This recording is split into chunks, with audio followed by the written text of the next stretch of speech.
Mapagpalang araw sa lahat ng minamahal naming listeners. Kamusta kayo? Na-miss nyo ba ako? Aba, syempre na-miss ko rin kayo. Sa mga hindi pa po ako kilala, ako nga po pala si Miss Neri, ang isa sa bumoboses dito sa Kwentong Takip Silim, ang channel na nagbibigay buhay sa mga kwentong aswang. At ngayong araw, may bago na naman tayong kwento mula sa ating letter sender na nagbahagi ng kanyang personal na karanasan tungkol sa mga aswang. Pero bago natin simulan yan, makikipagkwentuhan muna ako sa inyo sandali ah. Kagabi kasi maaga ako natapos sa trabaho, kaya bandang alas 8 ng gabi nakahiga na agad ako.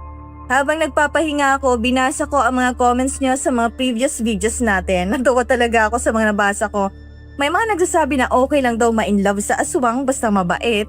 May iba naman naghahanap ng single na aswang, kayo talaga oh. Pero alam nyo, hindi ko kayo masisisi lalo na sa panahon ngayon.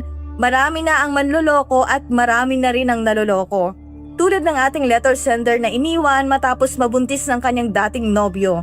Kaya napilitan siyang bumalik sa dating baryong kinalakihan niya. Pero ano kaya ang naghihintay sa kanya sa baryong yon? Bakit kumukulo ang langis na ipinadala ng lolo niya sa kanya? Yon ang aalamin natin. Nakakahiya ka talagang babae ka. Akong nagpasok sa'yo sa trabahong yon. Tapos ganito lang isusukli mo sa akin? Eskandalo? Buntis ka na nga. Nakipagsabunutan ka pa sa trabaho. Lumayas ka dito sa pamamahay ko. At tandaan mo, kung hindi lang dahil sa lolo mo, hindi kita tatanggapin dito. Dahil alam kong balang araw, magiging katulad ka rin ng mama mo. Tanga sa pag-ibig at mahina ang ulo. Tiyang sorry po. Nadala lang po ako sa galit ko. Niloko po kasi ako ni Samuel at ipinagpalit sa katrabaho ko. Ayaw niya pong panindigan itong batang dinadala ko. Kaya hindi ko na po napigilan ang sarili ko na sugurin ng babae niya kanina. Tawarin niyo po ako. Kasalanan mo yan. Ilang beses kitang binalaan sa lalaking yon, pero hindi ka nakinig. Ngayon, iiyak-iyak ka riyan na parang ape. Akala mo ba maaawa ako dahil nabuntis ka? Hindi, Alena. Kung maawa man ako, diyan sa batang madadamay sa katangahan mo! Tiyang, pakiusap po. Alam ko pong nagkamali ako. Pero wag niyo naman po akong palayasin. Maawa po kayo sa amin ng baby ko. At bakit ako ang sasalo sa problema mo? Humanap ka ng lalaking sasalo sa'yo! Layas!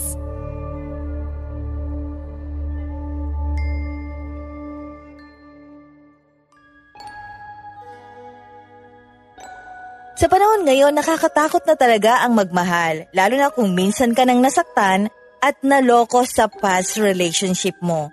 Pero paano kung may taong biglang dumating sa buhay mo at tinulungan ka ulit maging buo? Willing ka bang sumugal ulit para sa kanya? Kahit na may posibilidad na lokohin ka din niya? Paki-comment ang inyong sagot sa ibaba, excited kaming mabasa ang mga ito. At kung ikaw ay interesadong malaman kung ano ang buong kwento ng karanasan ni Alena, sabay-sabay natin itong pakinggan hanggang dulo. Magandang araw sa lahat ng masugid na tagapakinig ng Kwentong Takip Silim, lalo na po sa inyo, Miss Neri. Itago niyo na lang po ako sa pangalang Alena, 40 anyos at kasalukuyang nakatira dito sa Maynila. Isa po ako sa mga avid listeners na walang sawang sumusubaybay sa mga kwento ng channel ninyo at tuwing gabi, pag-uwi ko sa trabaho, ito nang nagiging libangan ko, ang makinig sa mga magagandang kwento sa channel. Kaya na-inspire po talaga ako na magbahagi din ng aking karanasan sa aswang. Pero bago po tayo magsimula, ngayon pa lang po gusto kong ipaalam sa mga masugid na tagapakinig na dito sa Kwentong Takip Silim ko lang ipinadala ang kwentong ito. Kaya kung marinig nyo man ito sa ibang channel, pakireport na lang po ha. Maraming salamat po. Ang kwentong ibabahagi ko sa inyo ngayon ay nangyari noong taong 2001 sa baryong kinalakihan ko, ang baryo ng aking lola. Hindi ko nababanggitin ang tunay na pangalan ng lugar at pati na rin ang mga taong sangkot sa kwento na ito para sa aming seguridad. Sana'y maunawaan po ninyo. Nagsimula ang karanasang ito nang mabuntis ako ng dati kong nobyo na si Samuel. Dahil dito, pinalayas ako ng aking tiyahin kahit na ako ay nagdadalang tao pa noon. Wala akong nagawa kundi bumalik sa baryo ng aking lola. Dahil sa pag-aalala ng aking lolo, Pinadalhan niya ako ng langis na sinasabi niyang pamprotekta laban sa aswang. Ayon sa kanya, minsan na ring naaswang ang aking lola sa baryong yun nung siya ay buntis pa lamang, kaya hindi niya maiwasan ng mag-alala. Pagdating ko naman doon, muli kong nakita ang aking kababatang si Elias. Ngunit habang tumatagal, napapansin kong may kakaiba. Kumukulo ang langis na dala ko sa tuwing bumibisita siya.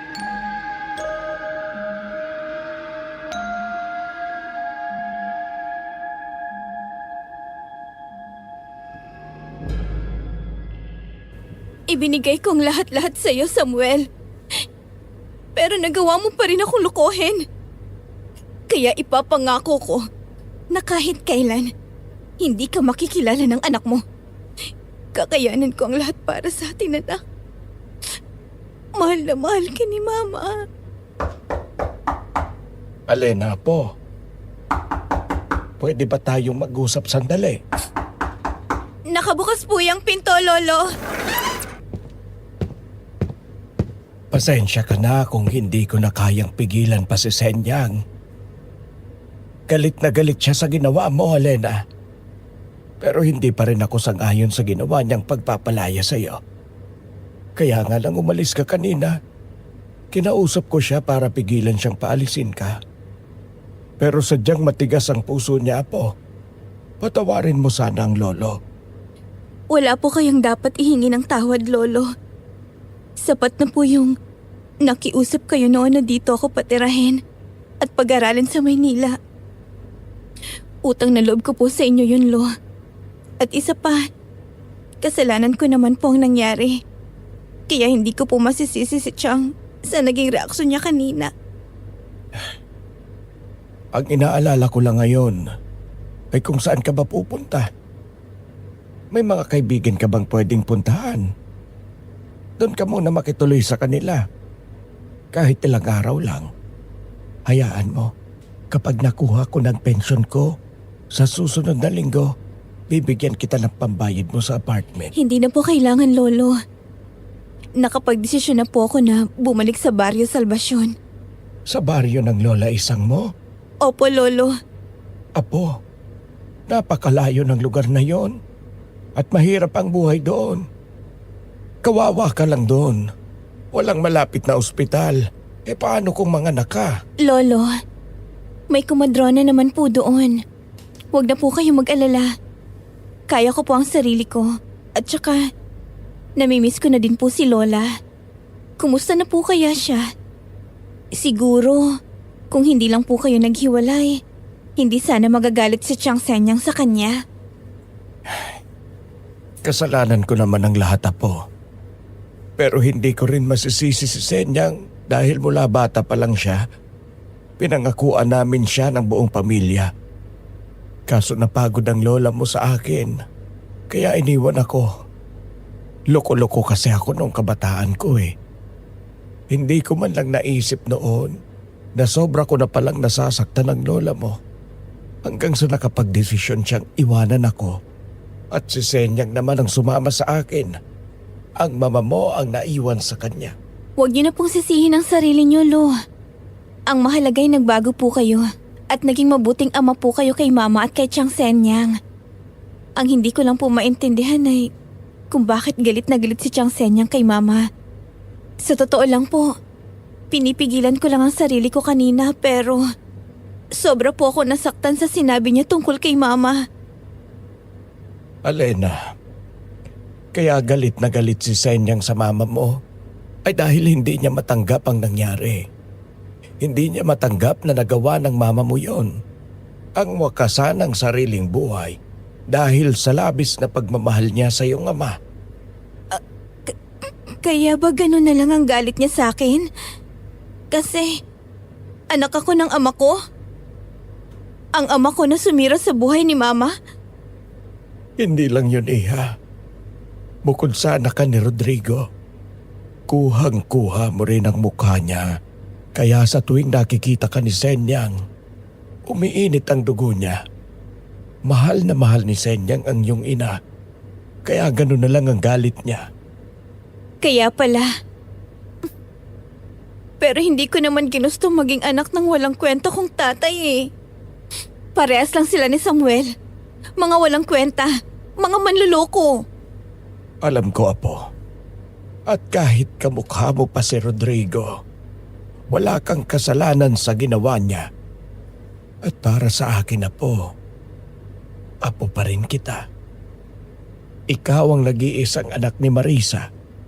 Ikaw ang tanging alaala na naiwan ng mama mo sa akin. Kaya hanggat kaya ko, hanggat may magagawa ko, puprotektahan kita.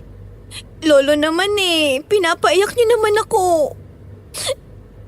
Salamat po, Lolo ah. Salamat po sa lahat ng ginagawa niyo para sa akin. Mahal na mahal ko po kayo. Mahal na mahal din kita, Apo. Maigpit kong niyakap ang aking lolo noon, Miss Neri, at doon naliwanagan ako sa lahat. At mas lalo kong naiintindihan si Chang Senyang kung bakit umiinit ang dugo niya sa akin. Pero umaasa pa rin ako na mapagtatanto niyang hindi ko kasalanan ang kasalanan ng aking ama. Nang kumawala ako sa yakap na yon, saglit kaming nagkatinginan ni Lolo at kita ko ang lungkot sa mga mata niya. Sigurado ka na bang babalik ka sa Barrio Salvacion, Apo? Opo, Lo. Sigurado na po ako. Kung ganon, wala na akong magagawa pa. Kampante naman ako na aalagaan ka ng lola mo doon kumpara sa makituloy ka pa sa kaibigan mo. Ang inaalala ko lang naman ay ang panganganak mo at ang pamumuhay doon. Baka hindi mo kayanin. Lolo, nakalimutan niyo na po ba na doon ako lumaki? At kahit ilang taon pa akong manirahan dito sa Maynila, kumakain pa din po ako ng saging at kamote, tsaka ng palakang bukid. Kaya malabo pong magutom ako doon. Kaya wag po kayo mag-alala. Sige. Pero para makasigurado akong ligtas ka, may ibibigay ako sa iyo na proteksyon. Eto, langis. Kakailanganin mo ito para protektahan ang sarili mo, Alena. Nagulat ako nang iabot sa akin ni Lolo Sismo ang maliit na boteng may lamang langis at may mga ugat sa loob. Nakaramdam naman ako ng kilabot na hindi ko maipaliwanag, pero agad ko pa rin iyong tinanggap mula kay Lolo. Lolo naman, ano po ba to? Bakit parang may mga ugat sa loob? Paano ko po mapoprotektahan ang sarili ko gamit nito? Hindi biro yan, Apo. Proteksyon mo yan laban sa mga aswang. Kapag kumulo ang langis, ibig sabihin may aswang sa paligid mo. At kapag sinaboy mo ito sa aswang, masusunog ang balat ng nilalang at pwede siyang mabulag kung matamaan siya ng langis na ito sa mata. Lolo, nasa modernong panahon na po tayo. Hindi na tayo nasa dekada 90 para maniwala sa mga ganyang kwento. Baka naman nananakot lang kayo para hindi ako tumuloy sa baryo. Tama. Ayoko sanang tumuloy ka sa baryong yon. Subalit hindi ako nananakot. Nag-aalala lang ako sa iyo, Alena. Kaya gusto kong makasigurong ligtas ka. Lolo, sa tingin niyo po ba may aswang pang nabubuhay sa mundo natin ngayon? Alena, hindi malabong mangyari yon dahil kaya nilang magtago sa anyo ng tao at magasik ng lagim sa gabi. Biglang bumalik sa isip ko ang isang pangyayaring matagal ko nang pilit na kinakalimutan. 10 taong gulang ako noon sa Barrio Salvacion. Gabi yon ang marinig namin ang sigaw ng kapitbahay naming buntis. Nagising ang buong baryo, naglabasan ang mga tao habang hawak ang mga sulo. Nakasilip lang ako noon sa bintana ng kubo ni Lola Isang kahit pinipigilan niya ako. At doon ko nakita ang isang nakakatakot na nilalang na nasa bubong ng bahay ng buntis. Maputla ang balat nito, mahaba ang dila at ang mga mata nito mapupula. Kitang-kita ko kung paano ito mabilis na tumalon pababa mula sa bubong nang marinig ang sigawan ng mga tao. Pagkatapos noon, natagpuan ang kapitbahay naming buntis na nagdurugo at nawala ang sanggol sa sinapupunan nito. Ilang araw akong hindi nakatulog noon hanggang sa dalhin ako ni Lolo papunta sa Maynila at kinalimutan ko yun. Alena, bakit natahimik ka bigla? Hindi ko makakalimutan yun, Lolo. Tandang-tanda ko pang itsura ng nilalang na nakita ko sa bubong. Dun sa Barrio Salvacion. At naging usapan na nakunan daw ang buntis. Nagdurugo at walang ibang pinanghihinala ang gumawa kundi aswang. Sabi ko naman sa'yo totoo sila. Isa din ang lola mo sa pinunteriya ng aswang noong buntis pa lang siya. Pero akala ko po tapos na yun. Akala ko wala na sila. Lo, posible ba talaga na may mga naninirahan pa ding kagaya nila sa baryong yun? Oo, Alena. Hindi sila nawawala. Magaling lang silang magtago sa likod ng magandang anyo nila bilang tao. Ay, nag-aalala tuloy ako. Pwede mo yang gamitin para labanan ang aswang, Alena. Salamat po, Lolo. Dadalhin ko po ito, hindi para sa sarili ko, kundi para po sa anak ko. Poprotektahan ko po siya. At hindi ako makakapayag na masaktan siya ng kahit aswang pa yan. Mag-iingat ka doon, Apo. Pangako mo sa akin na babalik ka rito. Gusto kong makita ang aking apo. Hindi na kasi kita mapupuntahan pa roon. Pangako po, Lolo. Babalik po kami ng anak ko ng ligtas. Tandaan mo, Apo. Huwag kang basta magtitiwala kahit kanino. Minsan, ang tunay na halimaw, hindi mo agad makikilala. Opo, Lolo. Pagkatapos ng ginawa sa akin ni Samuel, ang hirap na pong magtiwala, Lo. Kilalanin mo ng mabuti ang mga taong pinapapasok mo sa buhay mo, Alena. Ayokong may mangyaring masama sa iyo. Opo, Lo. Salamat po. Kinaumagahan agad akong bumiyahe papunta sa Barrio Salvacion. Habang umaandar ang bus, hindi mawala sa isip ko ang ginawa ni Samuel. Sinabi ko pa sa sarili ko noon, oras na makatapak ako sa baryong yon, kakalimutan kong nakilala ko siya. Hanggang sa nakarating na nga ako sa baryo at habang papasok ako, napansin kong isa-isang napapalingon sa akin ang mga tao. May mga babaeng natigil sa pagwawalis, may mga lalaking nakaupo sa ilalim ng puno na napatitig din sa akin na para bang may artistang dumating sa baryo. Napayuko na lang ako ng bahagya dahil naririnig ko ang mga bulungan nila. Hindi naman nakapagtataka dahil araw-araw akong babad sa aircon kaya sobrang puti ko talaga noon. Maya-maya pa, natanaw ko rin sa unahan ang kubo ni Lola Isang. Kahit halatang luma na yon at bitak-bitak na ang ibang pader, tandang-tanda ko pa rin ang itsura noon. Tandang-tanda ko pa rin kung saan yun nakatayo, sa tabi ng malaking puno ng mangga at hindi nga ako nagkamali dahil nakita ko si Lola Isang na may dalang timba habang naglalakad papasok ng bakuran. Lola! Mano po, Lola? Teka, Iha. Kilala ba kita? Ngayon ko lang yata nakita ang pagmumukha mo. Hindi ka taga rito. Lola, si Alena po ito. Ang apo nyo. Apo? Opo, Lola. Tiningnan niya ako noon mula ulo hanggang paa habang hawak niya ang timba na may lamang 5 pirasong isda. Halata sa kanyang mukha na hindi niya ako nakilala. Siguro dahil na rin sa laki ng pagbabago ng itsura ko dahil dalaga na ako at sobrang puti ko na. Tsaka hindi ko naman nakuha ang mukha ng aking ina kaya ako na mismo ang nagpaalala sa kanya. Lola, ako po ito, si Alena. Ang nag-iisang anak ng anak niyo si Marisa. Marisa? Ikaw na ba yan, Len Apo? Opo, Lola. Ako po ito. Si Alena na tinatawag niyo pong Len dati. Natatandaan niyo po ba ako?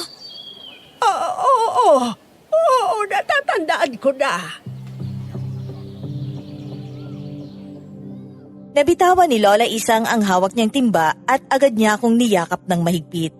Halos manginig ang katawan niya habang paulit-ulit niya akong hinahaplos sa buhok. Ay, Diyos ko, ikaw nga. Ang laki ng ipinagbago mo, Apo. Napakaganda mo ng dalaga at napakaputi mo pa. Si Lola talaga oh, ng bola pa. Hindi kita binobola. Totoo ang sinasabi ko sa iyo. Mayakap nga ulit si Lola, apo. Bumalik ka. Sobrang Bumalik namiss ka, ko po. Lenlen. Sobrang namiss ko po kayo, Lola. Ay, matagal na panahon ko din hinintay na makauwi ka dito sa baryo. Akala ko tuluyan mo na akong nakalimutan, apo. Ay, pasensya na po, Lola. Pinagbawalan po kasi ako ni Chang Senyang. Pinagbawalan. Bakit ka nandito? Sigurado magagalit sa'yo yun, apo. Pinalayas niya po ako eh. Hindi na po ako babalik sa Maynila, Lola. Dito na po ako titira sa inyo. Kung ayos lang po sa inyo. Dito ka titira. Seryoso ka ba dyan, apo? Mukhang malalim yata ang dahilan para umabot sa desisyong ganyan si Senya. Malalim nga po, La. Mabuti pa. Pumasok na muna tayo sa loob. At sigurado pagod ka sa biyahe at kailangan mo magpahinga. Halika, apo. Pasok ka. Salamat po, Lola. Pagkapasok ko sa kubo, napatingin naman ako sa mga litrato ni Mama na nasa pader nung dalaga pa siya. At ang litrato ko noong bata pa lang ako. Malabo na ito dahil na rin siguro sa katagalan. Ilang segundo din akong napatitig sa litrato ni Mama habang umupo sa upuang yari sa kawayan. Hindi ko napigilang lumapit dito at hinawakan. Kasabay noon ay napangiti ako. Agad namang lumapit si Lola Isang sa akin pagkatapos niyang mailagay ang isang tasang kape sa mesa. Hindi ko akalain makikita pa kita muli rito sa bahay, apo. Akala ko kinalimutan mo na talaga ako. Pero nasa isip ko din naman na makaaga pinagmawalan ka ni Senyang at tama nga ako. Kahit po nilayo niya ako rito, hindi ko naman po kayo kayang kalimutan, Lola. Wala man po ako sa tabi niyo noon. Palagi ko po kayong pinagdarasal. Palagi po kayong nasa isip at puso ko. Ay sus! Totoo ba yan, Lenlen? Lola naman, huwag niyo na po akong tawaging Lenlen. Hindi na po ako bata, dalaga na po ako. Kaya pwede po bang Alena na lang ang itawag niyo sa akin? Siya. Sige, Alena, apo. Magkape ka muna. Salamat po dito sa kape, Lola. Walang anuman. Pinagtimpla kita para mainitan ng tiyan mo kahit papaano. Pasensya ka na ha. Wala akong naihandang merienda. Kakauwi ko lang kasi galing sa paglalako ng isda. Naglalako po kayo ng isda? Napakainit po ng sikat ng araw. Baka mapano po kayo sa daan la. Nako, wag mo na akong alalahanin pa. Sanay na ako sa paglalako. Tsaka hindi naman masyado mainit dito kumpara sa syudad. Tuwing 2:00 ng hapon naman ako nagsisimula pagkadating ni Elias galing sa ilog. Elias? Oo, si Elias. Ang kababata mo noon. Natatandaan mo pa ba siya, apo? Wala naman akong amnesia para hindi ko siya matandaan, Miss Neri. Kaya nung narinig ko ang pangalan niya, napatigil ako sa pagkakape. Naalala ko kaagad siya noon. Dahil siya lang naman ang nagligtas ng buhay ko nung muntik na akong malunod sa ilog dahil hindi ako marunong lumangoy. Siya din ang nagturo sa akin kung paano lumangoy, kaya siya lang ang naging matalik kong kaibigan noon. Nasaktan pa nga ako nung dinala siya ng kanyang tiyuhin sa Maynila. Kaya akala ko, hindi na siya babalik pa sa Barrio Salvacion. Apo, ayos ka lang ba?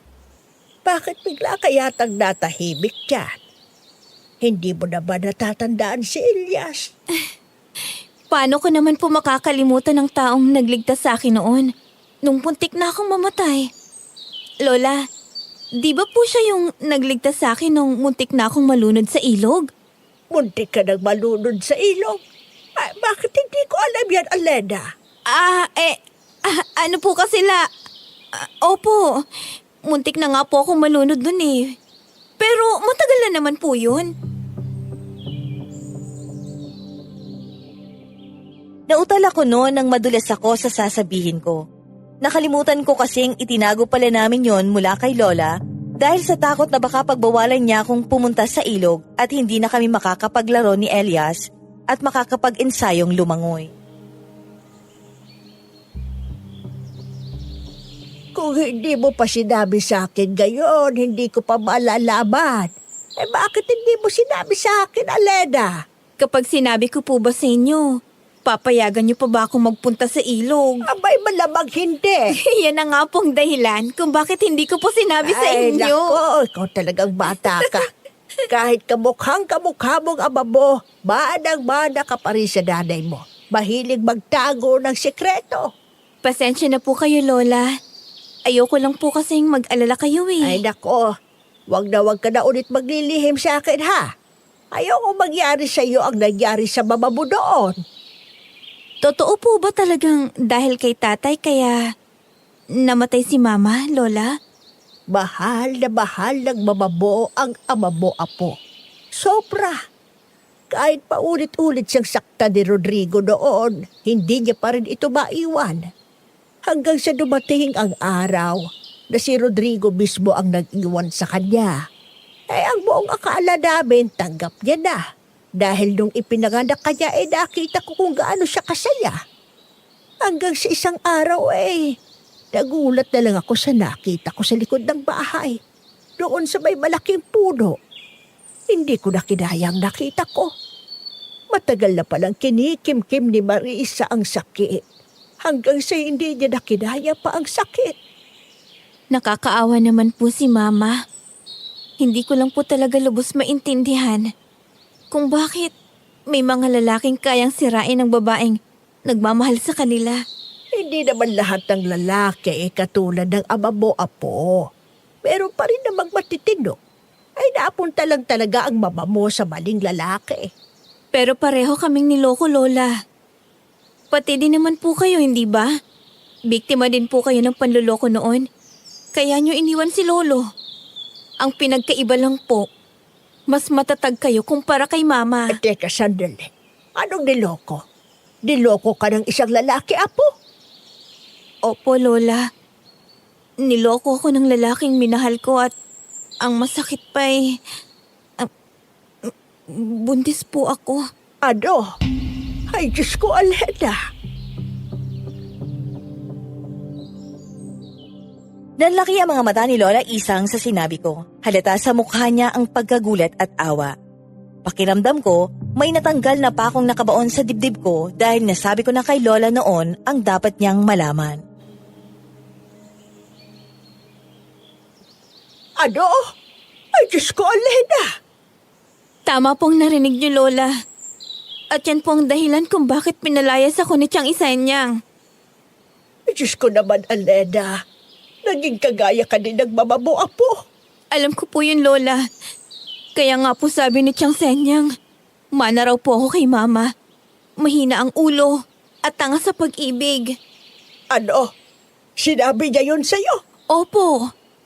Kaya niya raw ako pinalayas dahil magiging pabigat lang daw kami ng baby ko sa kanya.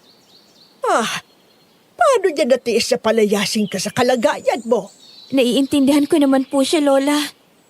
Hindi rin naman po kasi biro ang magpalaki ng bata.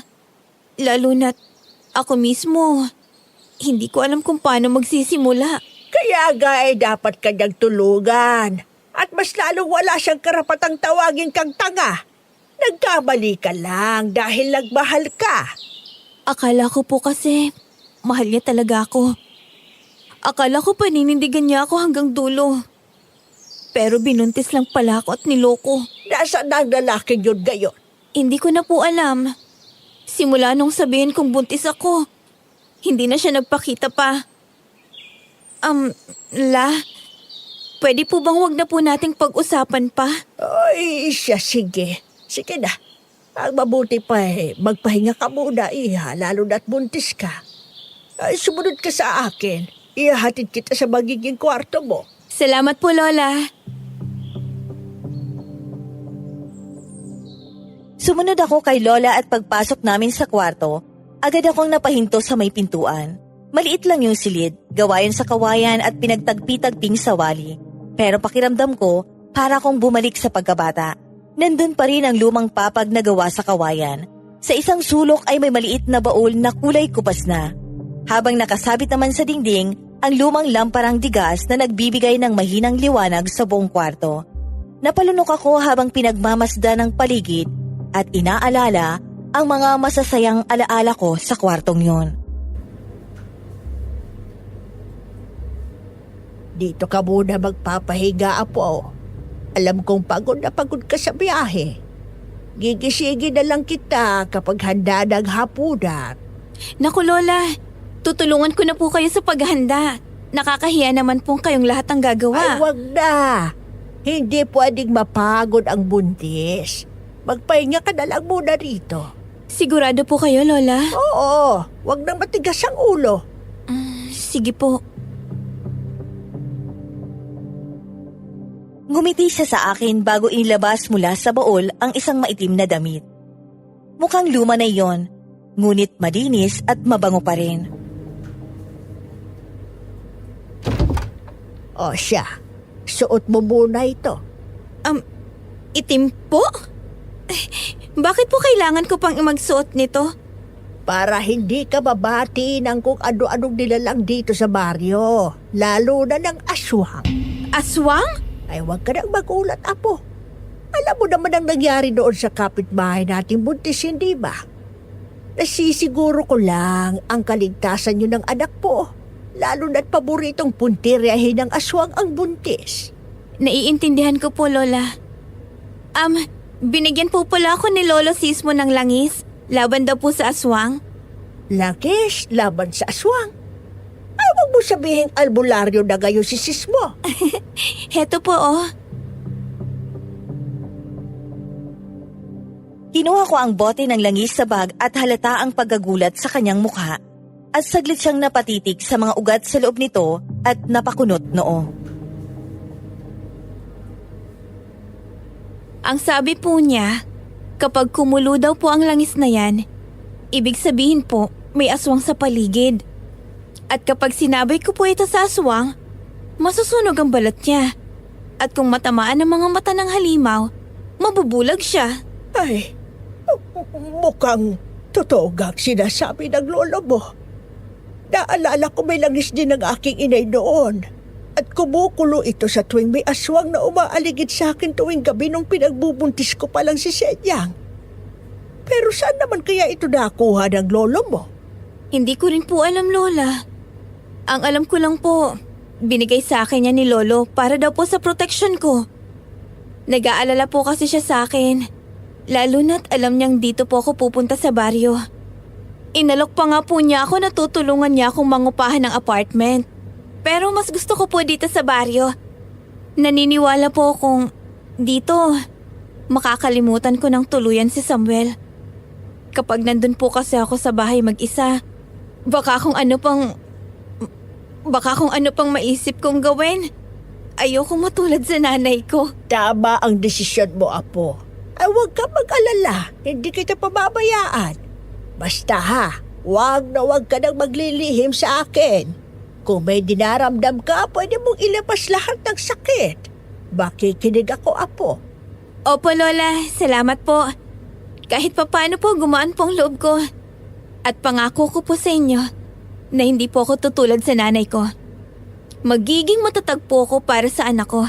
At pipilitan ko pong kalimutan ang panloloko ni Samuel sa akin. Kahit pa ang araw na dumating siya sa buhay ko. Ay, Aleda, huwag mong hayaang lamunin ka ng galit.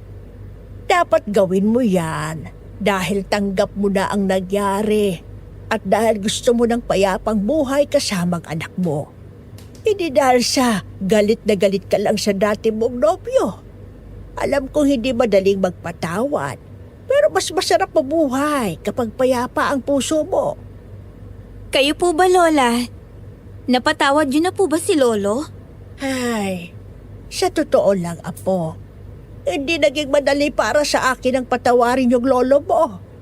Pero sa paglipas ng mga taon, napatawad ko din siya. Hindi para sa kanya, kundi para sa sarili ko. At si Elias, siya ang dahilan kung bakit ko napagtanto yon. Si Elias? Bakit niyo po nasabi yan, Lola? Dahil mas masakit ang sinapit niya. Ang naging karanasan ni Elias, abay ibinenta siya ng kanyang sariling tiyuhin. At dun ko naisip na kung siya nga ay kaya magpatawad, ako pa kaya. Sobrang masayahin na tao si Elias, apo. Napaka-positibo ng batang iyon. La, gusto ko po siyang makita ulit. Bukas, magkikita din kayo, apo. Pero sa ngayon, magpahinga ka na muna at ako'y magluluto na. Lulutuin ko lang tong natirang isda para makapaghapunan na tayo. Sige po, Lola. Salamat po. Tahimik akong tumango habang pinagmamasdan si Lola na dahang-dahang lumabas ng kwarto. Nang magsara ang pintuan, napahiga ako sa lumang papag at napatitig sa kisame. Hindi ko namalayang muling bumalik sa isip ko ang pangalan ni Elias. Ilang taon na rin ang lumipas, pero buhay na buhay pa rin ang alaala naming dalawa. Siya lang ang lalaking hindi ako sinaktan at nagturo sa akin ng mga bagay na akala ko noon ay hindi ko kaya. Tulad ng paglangoy, pag-akyat sa punong mangga at pamimingwit. Wala pa rin talaga siyang pinagbago. Hindi na niya iniwan pa ang ilog. Pero napaisip din ako noon na hindi din pala madali ang pinagdaanan niya. Sandaling napapikit naman ako noon, ngunit bigla akong napamulat nang makarinig ako ng kalabog mula sa labas ng bintana. Lola? Lola? Kayo po ba yan? Lola? Lola Isang? May tao po ba dyan? Ay, Diyos ko. May narinig akong angin. Lola! Lola! Napaatras ako ng mabilis nang may malaking aninong dumaan sa tapat ng bintana. Agad kong naalala ang sinabi ni Lola tungkol sa aswang. Kinabahan ako at dali-daling hinanap sa bag ang langis na bigay ni Lola Sismo. Nanginginig ang mga kamay kong hinawakan ang maliit na bote. Nanlaki naman ang mga mata ko nang makita ko itong kumukulo. Ay, Diyos ko, may aswang nga! Ang lakas ng kulo. Lola! Lola Isang! Lola! Apo, ano nangyari? Bakit parang nakakita ka ng multo? Lola! Lola, may aswang po! Ha? Yung langis po, kumukulo po! Lola, tingnan niyo! Ay, Diyos ko, kumukuluga.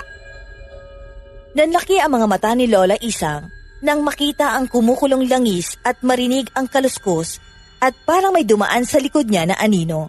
Kaya agad niyang isinara ang pinto at lumapit sa akin sabay hawak sa tiyan ko. Ayos ka lang ba, Apo? Wala ka bang nararamdaman? Ayos lang po ko, Lola. Akala ko po papasukin ako ng aswang kanina. Totoo po pala talaga na may aswang pang naninirahan sa panahon natin ngayon. Oo, Aleda. Patawarin mo ako, Apo, kung iniwan kita. Nagbayad lang ako ng utang kay Aling Lourdes kanina at bumili din ng bawang para mailagay ko sa bawat bintana ng kwarto mo. Ay, nakalimutan ko kasing daanan kanina. Patawarin mo ako. Okay lang po, Lola. Hindi sana kita iniwan, Apo. Muntik ka na tuloy mapahama. Huwag niyo na pong isipin yun, Lola. Ayos lang naman po ako. Ang mahalaga po, nandito na kayo. Ay, ang mabuti pa kumain na tayo para makapagpahinga ka na ng maaga. Sige na, maupo ka na sa mesa at ilalagay ko lang itong mga bawang sa bintana ng kwarto mo, ha? Ako na po maglalagay, Lola. Maupo na rin po kayo. Sabay na po tayo at nang makapagdasal din po tayo ng sabay. Sige. Malamig na siguro tong pagkain. Ayos lang po, Lola. Eto, kumuha ka ng sabaw, Aleda. Salamat po. Masustansya yan dahil purong gulay lang, walang karne. Maganda sa pagbubuntis yan para malusog ang magiging apo ko sa tuhod. Napangiti na lamang ako sa sinabi ni Lola Isang sa akin, Miss Neri. Pagkatapos naman naming kumain, nagpaalam na kami ni Lola sa isa't isa para makapagpahinga. Dala ko naman ang isang supot ng bawang sa kwarto ko noon at inilagay ko yon sa gilid ng 2 bintana sa kwarto ko. Nakatulog naman ako ng matiwasay nung gabing yon hanggang sa nagising ako kinabukasan dahil sa ingay sa labas. Normal na ingay ng mga tao tuwing umaga. Napangiti ako nang makita ko si Lola Isang naabala sa pag-aayos ng almusal. Tumama ang sinag ng araw sa kanyang mukha habang maingat niyang inilalapag ang platong may nilagang saging na saba at isang maliit na mangkok ng ginisang tuyo. Sa labas naman ng kubo ay rinig ko ang masiglang usapan ng mga kapitbahay. Ngunit kahit ganoon, hindi pa rin tuluyang nawala sa isip ko ang nangyari kagabi. Ang kumukulong langis at ang angil na narinig ko mula sa labas. Magandang umaga po, Lola. Ang aga niyo naman pong nagising. Oh, apo, mabuti naman at gising ka na. Maapo ka na't kumain ka muna. Mainit-init pa tong dilagang saba. Mukhang masarap po yung hinanda niyo Abay, syempre. Alam ko paborito mo yan eh. The best po talaga kayo, Lola. Sobrang namiss ko po ito. Ay, sus, dinadaan mo na naman ako sa ganyan, apo. Pero sa totoo lang, namimiss ko rin na magkasama tayong 2 kumain nung bata ka pa. Oo nga po, Lola eh. Walang problema. Walang sakit sa puso. Ang sarap na lang maging bata ulit. Bata ka pa rin naman na. May bata na nga lang sa tiyan mo. Si Lola talaga mapagbiro. Di ka na nasanay sa akin, Alena. O siya, sige na. Kumain na tayo at marami pa akong gagawin ngayon. Maaga ako magtitinda ng isda para mas maaga rin ako makauwi. Po? Mainit pa po sa labas, Lola. Apay, syempre, ako na mismo ang pupunta kay Elias sa ilog para pagdating ng 1:00 makapagbenta na ako.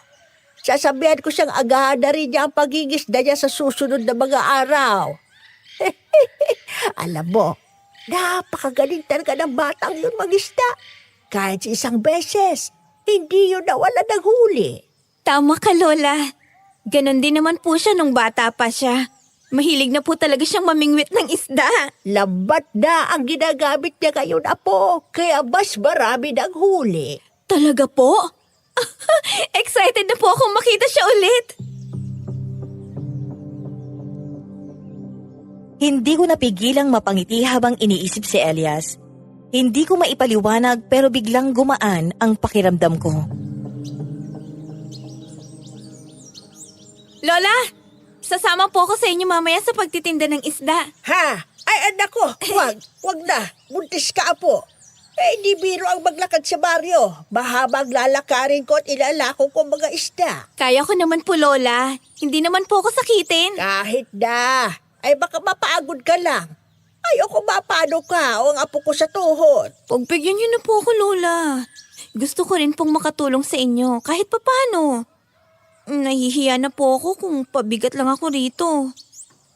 Hindi ka pabigat, Alena. Apo kita. Alam ko po. Pero gusto ko pong makatulong. Kahit pagbubuhat na lang po ng maliliit na timba o pag-aabot ng sukli. Ay, hindi. Mabigat ang timba. Di tatawag na lang po ako ng customers.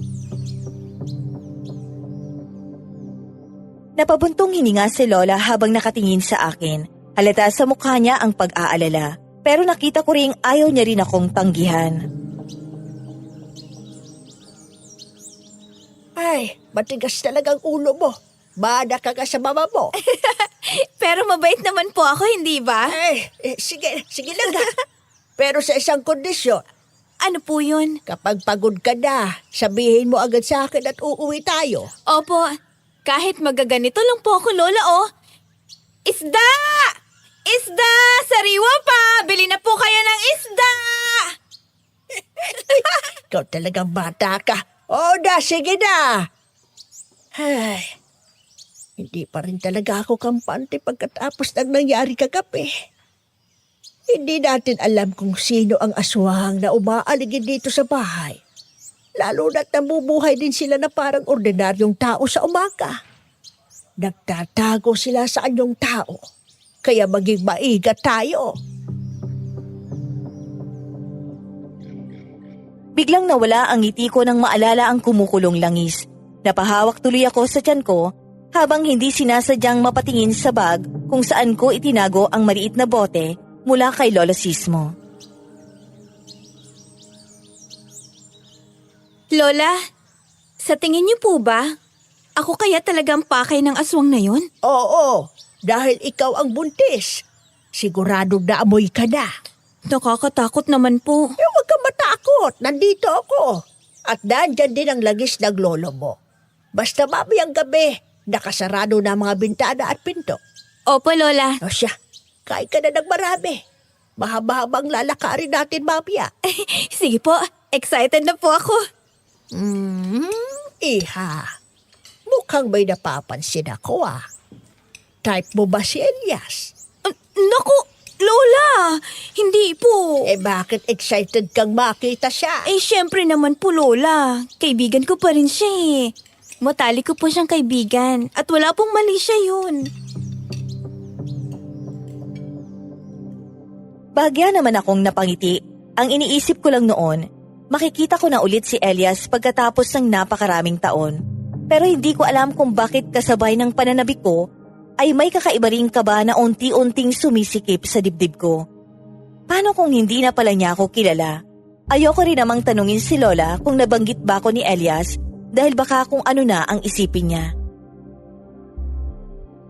Pagkatapos naming kumain, agad nang naghanda si Lola Isang. Kinuha niya ang timba na sakto lang ang laki. Habang tinitingnan ko siya, napansin kong parang sanay na siya sa ganitong buhay, kahit halata na rin ang pagod sa kanyang mga kamay. Lola, sigurado po ba kayong kaya niyo pa yung buhatin mag-isa? Kaya ko pa, Iha. Mas mahirap pa nung bata ako. Ngayon, sanay na ang katawan ko. Pero sabi niyo po, pupunta po kayo sa ilog. Oo, doon nangingisda si Elias. Napangiti ako nang marinig muli ang pangalan niya. Sa totoo lang, hindi ko maintindihan kung bakit gano'n na lang kalakas ang kabog ng dibdib ko sa tuwing naiisip ko si Elias. Para bang may parte sa akin na matagal nang naghihintay.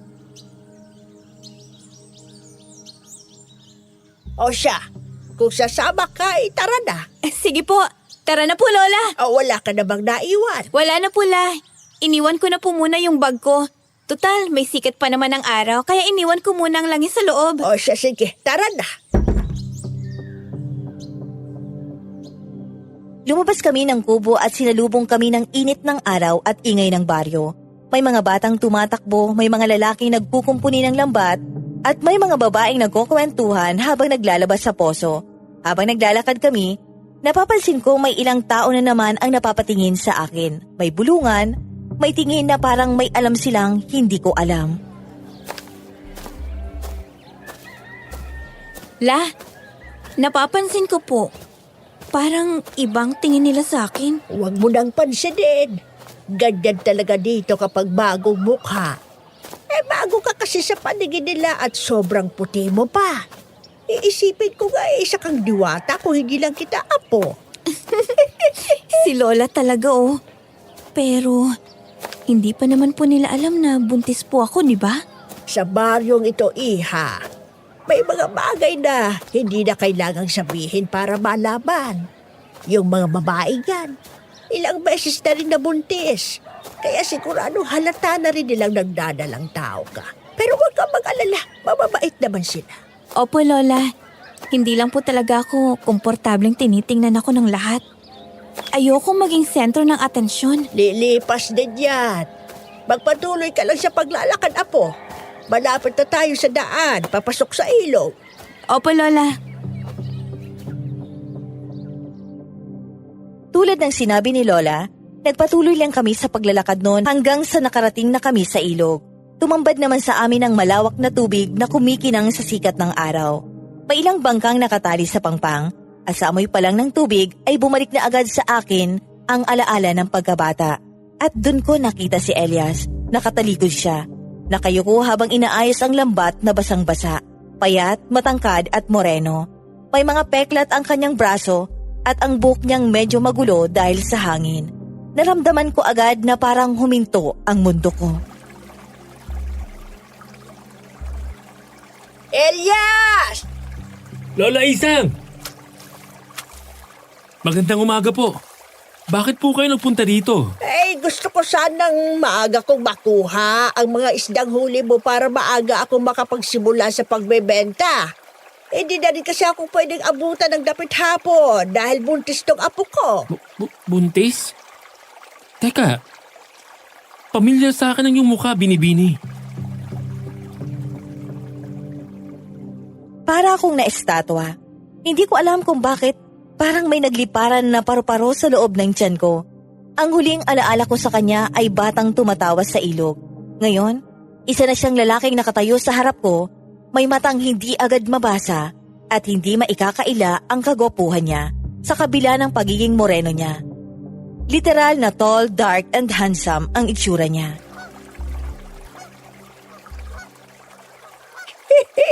Malamang, Elias.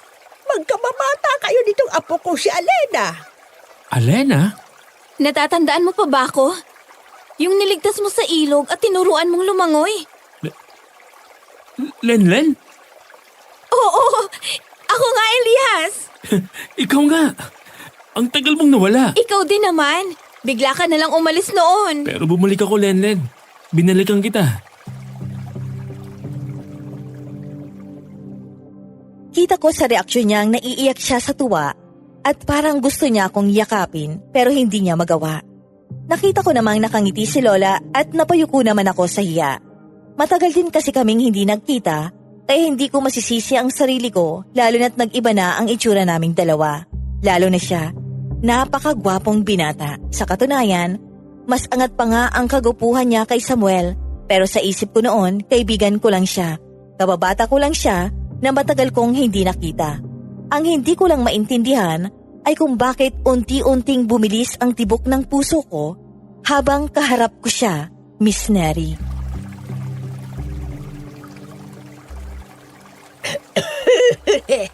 Abay, parang iba na yata ang tinginan yung dalawa. Lola naman po. Nagbibiro lang ako, apo.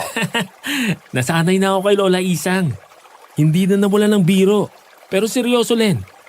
Masaya akong nakita tayo ulit. Ako rin, Elias. Hindi ko lang akalain na mas lalo ka pang gumanda at napakaputi mo na. Ewan ko ba pero parang uminit bigla ang pisngi ko noon. Hindi ko alam kung dahil ba sa init ng araw o dahil sa paraan ng pagkakasabi ni Elias ng pangalan ko. Pero kahit ganun, pinipigilan ko ang sarili kong mag-isip ng kung ano-ano. Ayoko nang umasa. Ayoko nang masaktan ulit. Lalo na ngayon na may batang umaasa sa akin. Kaya kahit may kakaibang saya akong nararamdaman habang kaharap ko siya, pilit kong pinanatiling normal ang kilos at pananalita ko. Hindi naman. Ganun pa rin naman ang itsura ko. Siya nga pala, kumusta ka na? Ayos lang naman. Tinupad ko ng pangarap ko mag-isang magaling na mangingisda. Napakalaking tulong na sa akin, apo. Babaeng talaga yung batang yan. Napakasipag. Salamat sa pagtulong sa lola ko, Elias. Naku, wala yun. Kumikita rin naman ako sa ginagawa niyang pagbebenta ng mga isda ko eh. Kung wala si Lola, may hirapan din ako. Kaya malaking pasasalamat ko sa kanya na binibili niya mga huli kong isda. Aba, sino pa ba ang magtutulungan, iho? Yan lang din naman ang kabuhayan ko, kaya malaking pasasalamat ko rin sa'yo. Napangiti ako habang pinapanood silang dalawa. Magaan kausap si Elias. Wala akong naramdamang mali o kakaibang motibo mula sa kanya. Gentleman lang talaga siya at maayos makitungo. Maya-maya, yumuko siya at inilipat sa timba mula sa plastik na lalagyan ang mga huling isda kay Lola. Kaya napuno yun at mukhang mabigat pero parang wala lang sa kanya. Eto po, Lola. Magandang huli natin ngayon. Abay, ang dami nito ah. Ang dami nga. Magkano po lahat niyan? 200. Ha? 200 lang? Ang mura naman. Ang dami niyan eh. Ang mahal ng isda doon sa Maynila. Mahal talaga sa Maynila. Mura lang ang isda dito sa baryo natin. Ibinibenta lang yan ni Lola Isang ng 80 pesos ang tumpok. Tama si Elias, apo. Hindi ako makapaniwala. Punong-puno ang timba ng isda pero 200 lang ang bayad ni Lola. Sa Maynila, baka sobra triple pa ang halaga nun. Pero si Elias, nakangiti lang habang inaayos ang lambat niya na parang wala lang sa kanya ang pagod at kita. Hindi ka napapagod, Elias? Nako, hindi yan madaling mapagod, Alena. Siya pa nga ang nagbubuhat ng timba hanggang sa gumaan ito. Tsaka niya lang ako iniiwan sa paglalako kapag malapit nang maubos ang tinda ko. Hindi rin kasi siya pwedeng magtagal dahil kailangan pa niyang tulungan si Coring sa gawain sa bahay. Pasensya na po kayo, Lola, ha? Kung madalas ay maaga talaga akong umuuwi. Alam nyo na, nakikitira lang po kasi ako kina Aling Coring. Tumutulong ako sa gawaing bahay kapalit ng tirahan. Iba pa naman yun magalit. Baka mapalayas pa ako. Salamat sa pagtulong mo kay Lola Isang, Elias. Wala ka pa rin talagang pinagbago. Napakabait mo pa rin. Kung katulad mo lang sana si Samuel. Anong sabi mo, Lenlen? Wala. Pwede bang wag mo na akong tawaging Lenlen? Pambata kasing pakinggan. Alena na lang, pwede? Sige, Alena. Oo siya, sige na. Tara na para makapagsimula na tayo, Apo. Sige po, Lola. Hindi ko alam kung bakit pero lalo akong namangha sa kanya noon. Walang kayabang-yabang sa katawan si Elias, tahimik lang, masipag, at marunong tumanaw ng utang na loob. Habang pinagmamasdan ko siyang buhat ang mabigat na timba ni Lola, hindi ko maiwasang maalala yung batang dati kong kasabay tumakbo sa tabing ilog. Pero ngayon, isa na siyang lalaking marunong magsakripisyo at umintindi ng ibang tao. At nakakainis mang aminin, Miss Neri, mas lalo siyang gumwapo sa paningin ko noon. Ilang sandali pa nagsimula na kaming maglako ng isda at kahit nahihiya ako noon, kinapalan ko ang mukha ko para makatulong kay Lola. Hanggang sa napatigil ako noon nang makaramdam ako ng hilo. Ang huling naalala ko lang noon ay ang pagdilim ng paningin ko at ang sigaw ng mga tao sa paligid. Ang sumunod na sumagi sa isip ko ay ang malamig na hangin at ang pakiramdam na may bumubuhat sa akin. Nagising ako sa loob ng isang kubo. Nakasara ang mga bintana at nakasindi na ang lampara, kaya dun ko naisip na gabi na pala noon. Bumungad naman sa harap ko si Elias na halata ang pag-aalala habang nakatingin siya sa akin. Salamat naman at gising ka na. Pinag-alala mo ako ng sobra, Alena. Elias, anong nangyari sa akin? Nahilo ka at nawalan ka ng malay kanina. Ang baby ko. Huwag kang mag-alala. Maayos naman ang bata. Pinatingnan kita sa kumadrona kanina. Buti na lang at agad kang nadala ni Elias dito sa kubo, Apo. Ay, salamat sa Diyos at salamat din sa iyo, Elias. Wala kang dapat ipagpasalamat, Alena. Dapat lang naman na gawin ko yun dahil yun ang tama. Salamat pa rin. Dahil kung hindi dahil sa iyo, baka na paano ng baby ko. Maaasahan talaga yang si Elias, Alena. Alam ko po, Lola. Kilala ko po siya mula bata pa lang kami at hanggang ngayon. Napakabuti pa rin talaga niya. Ang mabuti pa. Dito ka na maghapunan para makapagpasalamat naman kami sa iyo. Teka, hindi ka ba hinahanap ni Aling Coring, Elias? Alam naman niyang nangyari kanina, Alena. At siguradong maiintindihan niya naman ako. At kahit magalit pa siya, sisiguraduhin ko pa rin na okay ka. Naligtas ka na. Hinintay talaga kitang magising bago ako umalis. Maiwan ko muna kayo rito ha at ako'y maghahanda na ng hapunan. Iho, dito ka na kumain. Huwag ka munang umalis. Sige po, Lola.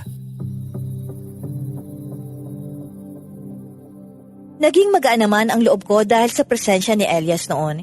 Hindi ko alam pero sa tuwing kasama ko siya, pakiramdam ko ligtas ako. Pero ayokong bigyan pa ng mali siya ang kabutihang ginawa niya sa akin noon.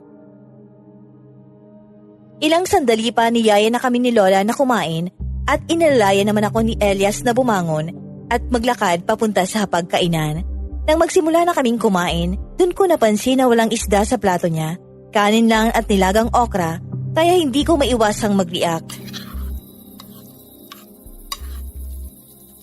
Elias, hindi ka kumukuha ng isda. Ayos lang ako rito, Alena. Seryoso? Masarap naman ang luto ni Lola. Oo naman. Masarap talagang luto ni Lola Isang. Pero mangingisda kasi ako, Alena. Buong araw na isda ang nakikita ko, isda ang hawak ko, isda ang amoy ko. Pagdating ng hapunan, nauumay na ako. Pasensya na kayo. Nako, totoo nga naman yan, Apo. Kapag araw-araw na lang isda, mauumay ka talaga. Sayang naman. Nilagyan ko pa naman yan ng bawang para mas malasa at mabago. Halata nga po, Lola Isang.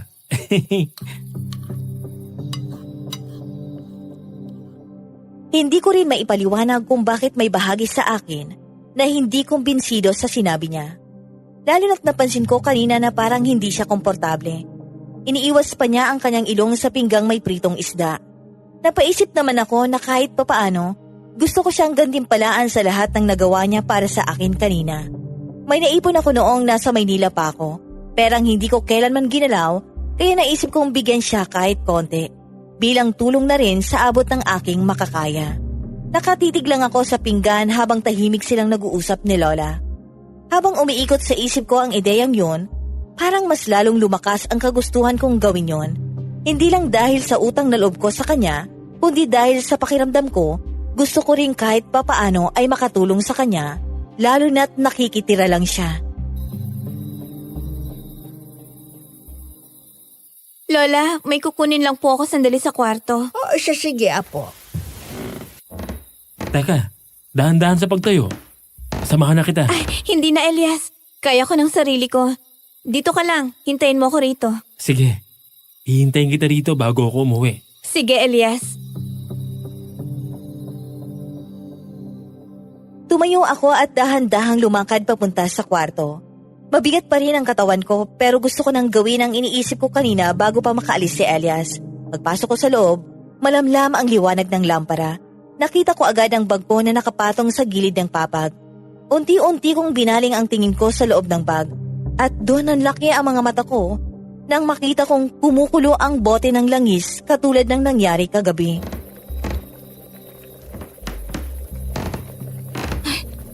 Diyos ko, kumukulo na naman ang langis. May aswang na naman. Kailangan makita ni Lola to. Lola! Lola, tingnan nyo. Kumukulo na naman ang langis. Lola, Alena, uuwi na ako. Baka hinahanap na po ako ni Aling Kuring. Elias, sandali lang. Delikado sa labas. Kumukulo na naman to. Ibig sabihin may aswang na naman sa paligid. Aswang? Oo, bigay sa akin to ni Lolo. Para malaman ko kung may aswang malapit sa akin. Ganun ba? Tama, aalis na ako. Para maisara niyo na rin ang pintuan. Mag-iingat kayo rito, Alena. Huwag mo akong alalahanin. Kaya kong sarili ko. Sige na, Lola. Alena, tutuloy na ako. Sige, iho. Mag-iingat ka ha. Bukas ulit. Pagkaalis ni Elias, mabilis na isinara ni Lola ang pinto dahil sa pangambang makapasok ang aswang. Tuloy namang huminto ang pagkulo ng langis sa bote sa mismong sandaling yon. Nanlaki ang mga mata ko sa gulat habang napatingin ako kay Lola. Hawak pa rin ang bote na kanina'y kumukulo. Lola, tingnan niyo oh. Huminto na sa pagkulo ang langis. Aba, oo nga. Ibig sabihin, wala nang aswang sa paligid. Pero bakit ganun, Lola? Huminto siya sa pagkulo pagkaalis ni Elias. Nagkataon lang ba? Ano bang iniisip mo, Alena? Hindi ko rin po alam ang iisipin ko. Imposible namang pong... Ay, hindi. Hindi ko dapat pag-isipan ng masama si Elias. Iniisip mo bang si Elias ang aswang? Lola, ayoko man pong isipin pero... Hindi ba kayo nagtataka kung bakit nang mamadali siyang umuwi kanina? Nung makita niya tong langis? Bakit po ganun? Ay, Apo, nagkataon lang siguro. Imposible naman yung naiisip mo. Matagal na nating kilala si Elias. Kababata mo siya at sobrang bait niya. Imposible namang si Elias ang aswang. Suntok sa buwan niyang sinasabi mo, Alena. Ay, tama po kayo. Siguro, Nagkataon lang po ang lahat. Ganitong oras din umaaligid yung aswang kahapon, kaya nagkataon lang talaga. Ay nako, nagdaan sa lagis na yan na pag-isipan pa natin ng masama ang mabuting taong tulad ni Elias. Pasensya na po kayo, Lola. Malabo naman po talagang maging tama ang iniisip ko. Ay mabuti pa magpahinga ka na. Bukas huwag ka na munang sumama ha. Dito ka na muna sa bahay. Baka mahilo ka na naman sa daan. Sige po, Lola. Ayoko rin pong makaabala pa kay Elias tulad ngayon. Baka pinagalitan na siya ni Aling Kuring. Tapos, pinag-isipan ko pa siya ng masama dahil lang sa pagkulo nitong langis. Siguradong babalik ang aswang na yun mamaya. Kaya isara mo ng mabuti ang bintana ng kwarto mo, tsaka itabi mo yung langis. Huwag kang matakot, apo. May mga bawang naman nakalagay sa gilid ng bintana mo. Sige po, Lola. Magpahinga na rin po kayo. Oo, Alena. O siya, pasok ka na sa kwarto mo. Pagpasok ko sa loob ng aking kwarto, agad kong sinara ang pinto at sandaling sumandal doon. Napakatahimik na parang mas maririnig ko pa ang tibok ng puso ko kesa sa paligid. Sinigurado ko naman noon na nakasara ng maayos ang bintana, tsaka ako humiga sa papat. Nakatingin lang ako sa kisame habang paulit-ulit na bumabalik sa isip ko ang nangyari. Ang biglang pagkulo ng langis, ang pag-alis ni Elias, at ang eksaktong paghinto nito. Pilit kong sinasabi sa sarili ko noon na nagkataon lang talaga ang lahat at tulad ng sinabi ni Lola, suntok sa buwan ang naiisip ko. Kaya ipinikit ko na lamang ang aking mga mata hanggang sa nakatulog na ako. Kinabukasan, nagising ako dahil sa ingay sa labas tulad ng nakasanayan ko. Pagkalabas ko ng kwarto, nadatan ko si Lola Isang na naglalapag ng pagkain kagaya kahapon. Alagang-alaga niya talaga ako kahit nung bata pa lang ako. Wala pa rin talaga siyang pinagbago. Napaka-maasikaso pa rin ng aking lola.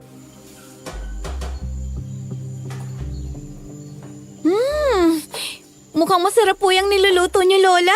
Ay, Alena. Apo, gising ka na pala.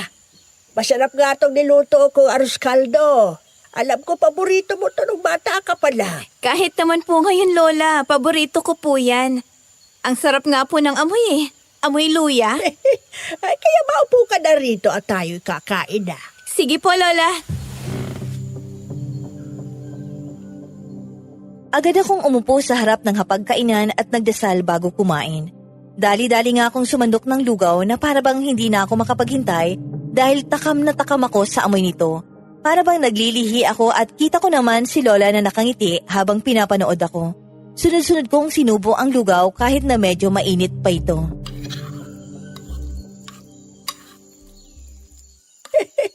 Mukhang sarap na sarap ka dyan sa arroz caldo, apo. Dahan-dahan lang at mainit pa yan, ooy. Ang sarap nga po eh. Mainit pa sa tiyan, Lola. Ay, sige lang, magpakabusog ka. Pagkatapos ito, aalis muna ako ha. Maglalako na naman ako ng isda mamaya. Ay, siya nga pala. Ang galing mo kahapon, apo. Naubos lahat ng isda. Siyempre naman po, Lola. Gusto niyo po ba? Tulungan ko ulit kayo? Ay, wag na. Dito ka na muna, Alena. Para na rin sa kaligtasan mo at ng baby mo. Magpahinga ka muna kahit isang araw lang. Sige po, La. Basta, kung kailangan niyo ng tulong, tawagin niyo lang ako. Huwag kang mag-alala. Nasanay na ako, apo. Matagal na ako naglalako kaya wala kang dapat ipag-alala. Ang isipin mo ngayon ay ang anak mo. Mag-ingat ka rito, apo. Opo, mag-iingat po ako. Huwag po kayong mag-alala. Maliwanag pa naman po ang sikat ng araw kaya siguradong wala pong aswang. O siya, sige. Pagkatapos nga naming kumain noon, nagpaalam na si Lola Isang habang ako naman, ginawang abala ang aking sarili sa paggawa ng mga gawaing bahay. Naglinis lang ako ng paunti-unti hanggang sa nakaramdam ako ng pagod at antok. Kaya napahiga na muna ako sa loob ng kwarto. Ang simpleng pag-idlip ay inabot na pala ng dapit hapon. Nagising na lang ako noon nang marinig ko ang boses ni na Elias at Lola Isang na nag-uusap. Kaya agad akong bumangon at saglit na napahinto sa tapat ng pinto ng aking kwarto habang pinapakinggan ang usapan ng dalawa. Alam mo, iho, Kung talagang seryoso ka sa aking apo, hindi naman ako tutol dahil kilala kita. Matagal na tayong magkasama dito sa baryo at alam kong napakabuti mong tao. Pero minsan na rin nasaktan si Alena. Kaya hindi ako sigurado kung kaya pa ba niyang magmahal ulit. Siya lang ang makapagdidesisyon dyan, Elias. Gagawin ko pong lahat, Lola. Para maiparamdam po sa kanya na mahal ko po siya. Matagal din po ako naghintay sa pagbabalik niya. At kahit anong pilit kong kalimutan siya, siya pa rin ang nilalaman ng puso ko, Lola. At hanggang ngayon, kahit na nabuntis siya ng iba, wala akong pakialam. Handa po akong maging ama ng batang dinadala niya. Bigyan niya lang ako ng pagkakataong mahalin siya. Botong-boto ako sa iyo, Elias. Pero sa gayon huwag mo muna siyang biglain dahil presko pa ang sugat sa puso niya. Alam ko naman po yun, Lola. Kaya nandito po ako ngayon bilang kaibigan niya. Pagkarinig ko sa sinabi ni Elias, bigla ko natigilan sa likod ng pinto. Parang sabay na kinilig at nagulat ang puso ko kasi hindi ako makapaniwala na mahal niya raw ako at matagal niya na akong hinihintay. Pero kasabay nun, bigla ko ring naalala si Samuel na niloko lang ako kaya napaisip ako na baka ganun din ito. Kaya kahit kilala ko si Elias na mabuting tao at never akong sinaktan, natatakot pa rin ako. Kaya pinilit kong huwag magpahalata at dahang-dahang inayos ang sarili ko bago lumabas ng aking kwarto. Alena, magandang gabi sa'yo. Magandang gabi rin sa'yo, Elias. Ayos ka lang ba, Iha? Opo, Lola. Ayos lang po ako. Kakagising ko lang po Napahaba po yatang tulog ko. Abay, mabuti naman kung ganon. Nakapagpahinga ka ng mabuti. Sali ka na, sabay na tayong kumain. Niyaya ko si Elias na dito na kumain para naman makapagpasalamat dahil naubos ang tinda kong isda kanina. At saka wala naman si Corinne sa bahay nila dahil nakapiesta sa Barrio Labrador. Mabuti naman po kung ganon. Tsaka kung tutuusin nga, hindi naman hawak na aling ko rin ang buhay ni Elias. Kaya pwede pa rin naman niyang gawin ang gusto niya kung gugustuhin niya lang. Kaya nga ako nandito, Alena. Dahil gustong gusto ko. Gustong gusto kitang makasama. Kayo ni Lola Isang. Sa bahay kasi ako nalang mag-isa pagkatapos ng buong araw. Welcome na welcome ka rito, Elias. Napangiti naman kami sa isa't isa noon pero agad akong umiwas ng tingin sa kanya. Dahil hindi ko kaya makipagtitigan noon sa kanya. Tahimik lang kaming tatlo habang kumakain. Paminsan-minsan, nauhuli ko pang sumusulyap si Elias sa akin. Kaya mas lalo akong naiilang at kunwaring nakatutok na lang sa pagkain. Si Lola naman, halatang natutuwa habang pinapanood kami. Ay, teka, sandali. May mangga palang sinungkit si Elias kanina para sa iyo, apo. Gusto mo ba? Talaga, Lola? Opo, gusto ko po. Ay, naku, salamat, Elias. Walang anuman, Alena. Ay, sandali at babalatan ko lang saglit. Ako na po, Lola. Dito na po kayo. Alam ko pong pagod kayo. Ay, sige. Balatan mo na lang ha. Bahala ka na. Mag-ingat ka. Matalim yung kutsilyo natin. Tumangulang ako at dahan-dahang nagtungo sa lababo. Sa totoo lang, ayoko lang din talagang na maiwan kami ni Elias sa mesa na kaming dalawa lang. Hawak ko na noon ang mangga at kutsilyo, pero habang binabalatan ko yon, hindi pa rin mawala sa isip ko ang mga tingin ni Elias at ang naging usapan nila kanina ni Lola Isang. Alam kong hindi ako dapat kiligin, pero para bang may mga paru-parong nagliliparan sa loob ng tiyan ko. Pilit ko namang inilihis ang isip ko sa mangga sa harapan ko hanggang sa dumulas ang matalim na kutsilyo at nahiwa ang isa kong daliri. Aray! Alena! Alena, ano nangyari? Ay, nasugatan po ako. Ang sakit. Ay, Diyos ko, Iha. Nagdurugo ang sugat mo. Akin ang kamay mo, Alena. Nanlaki ang mga mata ko nang bigla niyang hinawakan ang kamay ko at ginawa ang hindi ko inaasahan. Sinipsip niya ang dugo sa sugat ko, ilang sandali lang, parang humina ang kirot at unti-unting tumigil ang pagdurugo na para bang kusang nagsara ang hiwa. Tahimik ang buong kusina pero kumakabog ang dibdib ko sa gulat.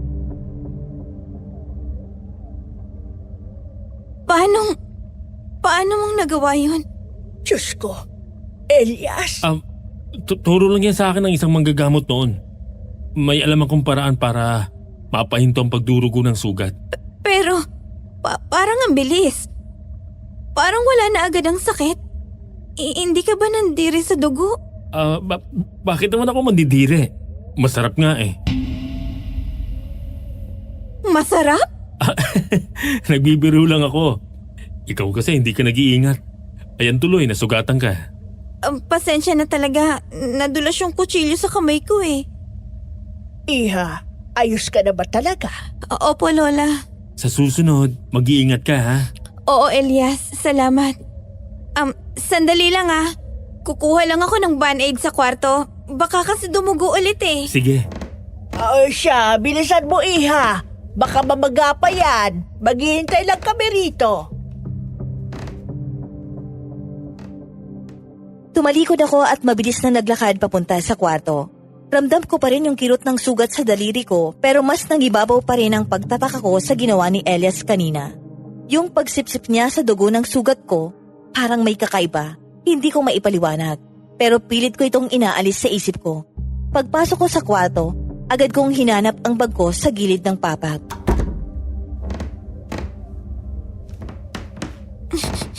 Nasaan na pala yung bag ko? Ayun! Sandali. Bakit parang kumukulo ang langis sa bag ko? Hindi.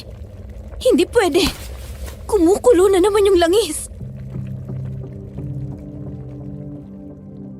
Nanlaki yung mga mata ko nang makita ko yung maliit na bote sa loob ng bag ko. Kumukulo na naman ng mabilis at nanginginig yung kamay ko habang hawak ko ito. Ibig sabihin, may aswang na malapit. Pero bakit wala man lang akong narinig na ingay sa paligid? Bakit sa tuwing nandito si Elias, kumukulo ang langis? Nagkataon lang ba talaga? At 2 beses pa? Diyos ko! Posible kaya? Eda, Iha, nahanap mo ba ang band-aid? Lumabas ka muna saglit dito. Magpapaalam na si Elias.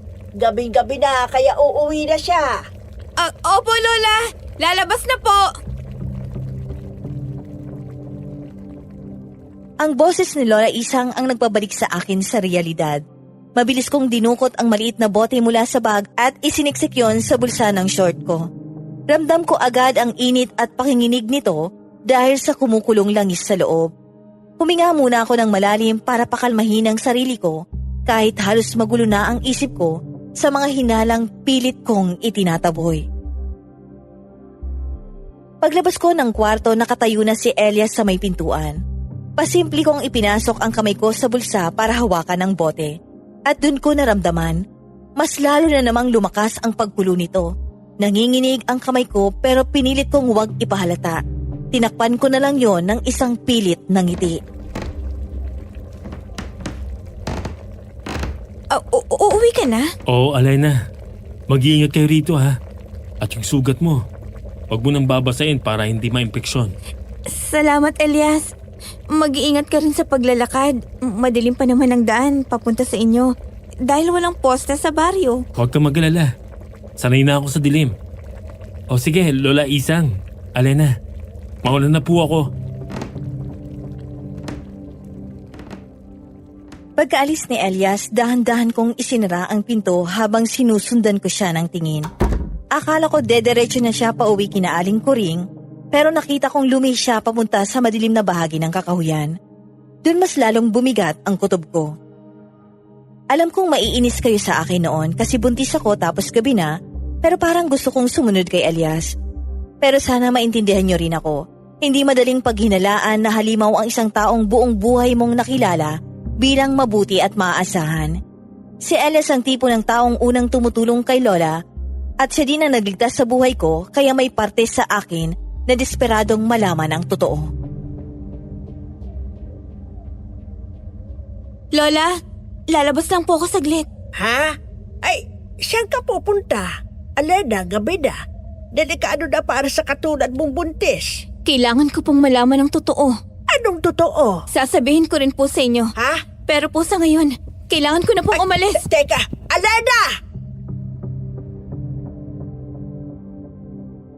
Bago pa ako tuluyang mapigilan ni Lola, dali-dali na akong lumabas ng bahay habang kumakabog ng malakas ang dibdib ko. Mabilis ako naglakad papunta sa kakahuyan kung saan ko siya huling nakita. Mahigpit ang hawak ko sa bote sa bulsa ko habang pilit ko siyang hinahanap sa dilim. Hanggang sa natigilan ako nang kumabog ng napakalakas ang dibdib ko nang makita ko si Elias sa di kalayuan. Nakayuko at nanginginig ang katawan. At dun ko narinig ang mahihinang paglagutok ng mga buto niya habang unti-unting dumidilim ang balat. Humahaba ang mga kuko, namumula ang mga mata at unti-unting lumilitaw ang matutulis niyang pangil. Nanigas ako sa kinatatayuan ko at dun ko lang tuluyang naintindihan. Hindi nagkamali ang langis.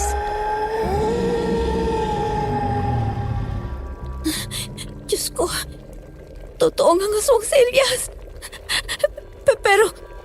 Pero bakit ang bait niya sa amin ni Lola? Posible kayang nagpapanggap lang siya. Niloloko niya lang kami. Hindi. Kumukulo na naman ang langis. Alina! Ang ikabay! Lintik na! Aksidente kong natapakan ng sanganon at halos mawalan ako ng hininga sa kaba nang marinig ko ang pagtawag sa akin ni Elias. Nanginginig ang kamay ko noon habang hawak ko ang langis. Sa isip ko, hindi ako magdadalawang isip na isaboy ito sa kanya kung sakaling sasaktan niya ako. Nakatago ako noon sa likod ng puno at halos hindi makagalaw sa kaba nang marinig ko ang boses ni Elias. Alina, magpakita ka. Naaamoy kita. Huwag kang matakot sa akin. Hindi kita sasaktan. Wag, Alena. Huwag ka magpapakita. Papatayin ka niya. Halimaw siya. Alina! Aswang!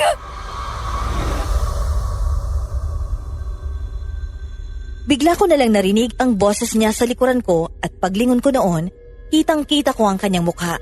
Pero hindi na ito halimaw tulad ng nakita ko kanina. Pero nangibabaw pa rin ang takot ko noon, Miss Neri. Kaya mabilis akong tumakbo. Pero sadyang mabilis siya, kaya agad niya akong hinarangan.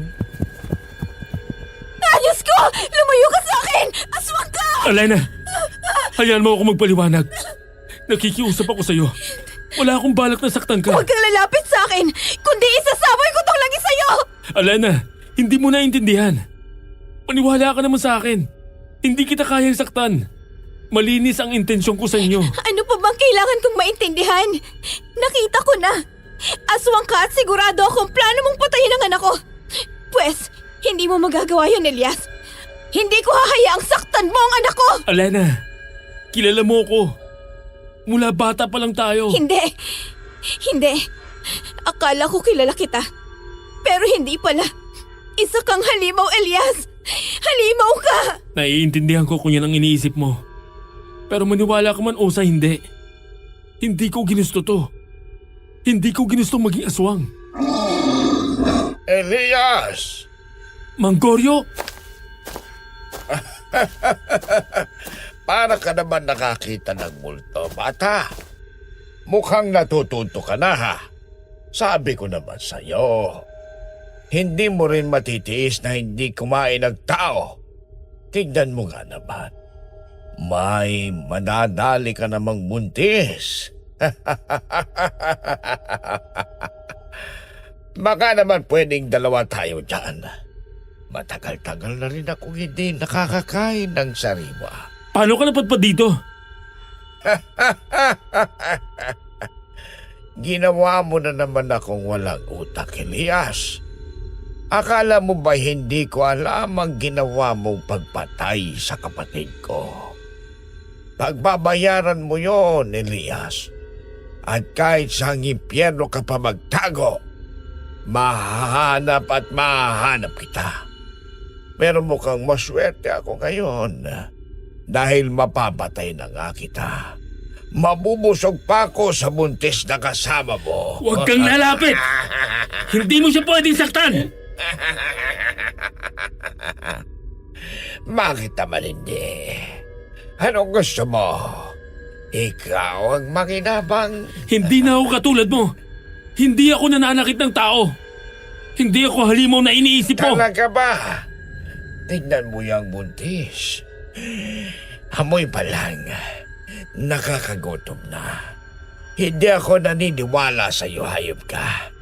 Pinatay mo na nga ang kapatid ko. Tapos ngayon ay bibilugin mo pa ang utak ko. Hindi ko binibilog ang utak mo. Magkakamatayan muna tayo bago mo magawa ang gusto mo. Ay, kung ganon, mamamatay ka na ngayon. Alena, tumakbo ka na!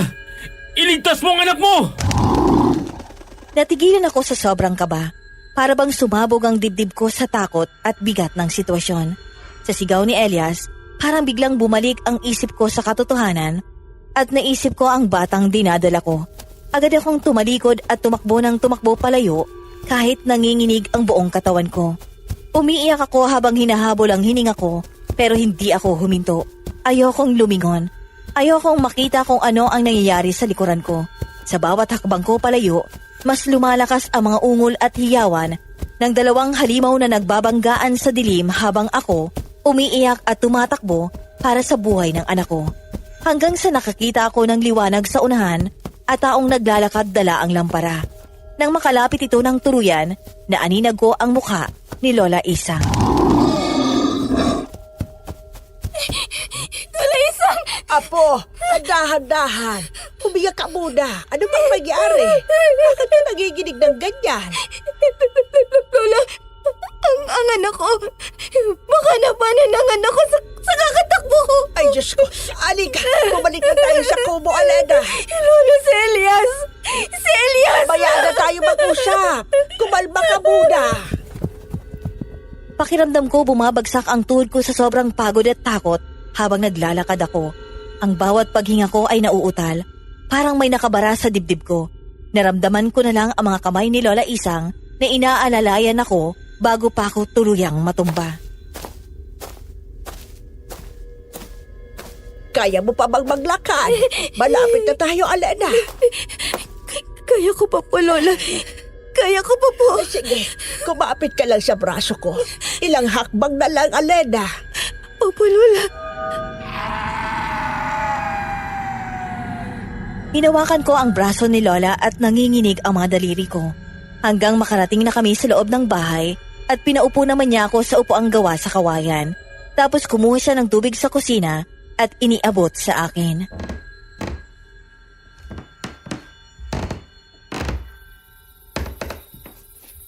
Humiga ka muna ng malalim, Apo. Huwag kang magpanik. Nandito ka na, ligtas ka na. O, heto ang tubig. Uminom ka muna para kumalma ka. Pwede mo na bang ikwento ang lahat ng nangyari, Alena? Lola, hindi po kayo maniniwala. Nakita ko po ang lahat. Kumalma ka. Humiga ka muna ng malam. Lola, nagsimula po ang lahat sa langis. Kanina po sa kwarto, bigla na lang pong kumulo ulit. Kaya doon po ako napaisip na hindi lang po nagkataon yun. Kumukulo ulit ang langis. Opo, Lola. Nung nandito po si Elias, hanggang sa nakita ko siyang nagtungo sa kakahuyan. Doon na po ako kinutuban. Gusto ko po ng kasagutan, kaya po sinundan ko siya kahit alam kong delikado. Alam mo bang delikado ang ginawa mo, Alena? Nilalagay mo sa kapahamakan ang buhay ng anak mo. Alam ko po yun. At alam ko pong mali, pero kasi po... Lola, hindi na po kasi ako mapakali. Mula bata pa, kilala ko na po si Elias, kaya hindi po ako makapaniwala. Gusto kong malaman yung totoo. At tama nga po, Kula, nakita ko po mismo. Ano nakita mo? Lola, nagbago po siya ng anyo. Yung katawan niya, yung balat, yung mata. Tapos yung mga kuko niya humahaba. Tapos umangil po siya. Aswang po si Elias! Aswang po siya! Diyos ko! Tapos may isa pa! Anong isa pa, Alena? May isa pong aswang na bigla na lang pong sumulpot. Tapos gusto niya akong patayin. Pero pinoprotektahan po ako ni Elias, Lola. Naglaban po sila ng aswang na yun para mailigtas lang niya ako. Pinatakas niya po ako. Ang buong akala ko po, sasaktan ako dahil aswang siya. Pero nagkamali po ako. Dahil niligtas na naman niya ulit ang buhay ko. At kaya hindi ko na po alam kung ano na pong nangyayari sa kanya na. Nagsisi po akong hinusgahan ko siya, Lola. Hindi ko man maintindihan kung bakit siya naging aswang. Pero sigurado po akong mabuti yung puso niya at hindi siya nananakit ng tao. Sobra po ako lang nagsisisi sa ginawa ko lang. Tahada, Apo. Nakakasama sa bata ang pag-iyak mo lalo na't kakatakbo mo lang kanina. Ay baka paano ang bata sa tiyan mo? Nag-aalala po ako para kay Elias. Malakas pong aswang nakalaban niya. Kitang-kita ko ang masamang budhi nito. Ang sabi niya po papatayin niya si Elias. Naiintindihan kita, Alena. Pero hindi natin kontrolado ang lahat. Nangyari na ang nangyari at ipagdasal na lang natin ang kaligtasan ni Elias. At kahit ngayong naalaman kong aswang nga siya, hindi pa rin nagbago ang pagtingin ko sa kanya dahil kahit kailan, hindi niya ako sinaktan, Apo. At hindi ko siya nakitaan ng kasamaan. Kaya naniniwala akong hindi niya ginustong maging aswang. Pero bakit po kaya siya naging aswang, Lola? Aswang na ba talaga siya mula pagkabata? Bakit hindi ko nakita yun? Hindi ko alam, Iha. Siya lang ang makasasagot dyan. Hindi ako makatulog ng gabing yon. Sa tuwing pipikit ako, bumabalik sa isip ko ang mukha ni Elias habang nakaharang siya sa akin para protektahan ako laban kay Goryo.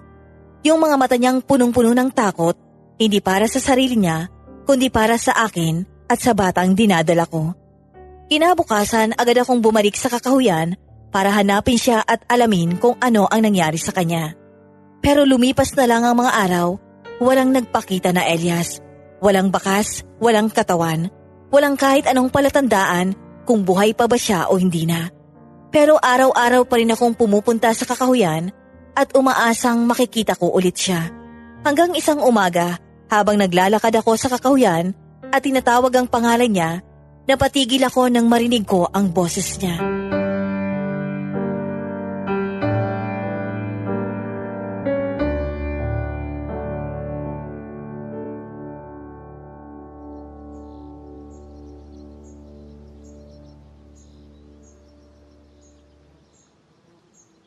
Elias! Elias, nasan ka na ba?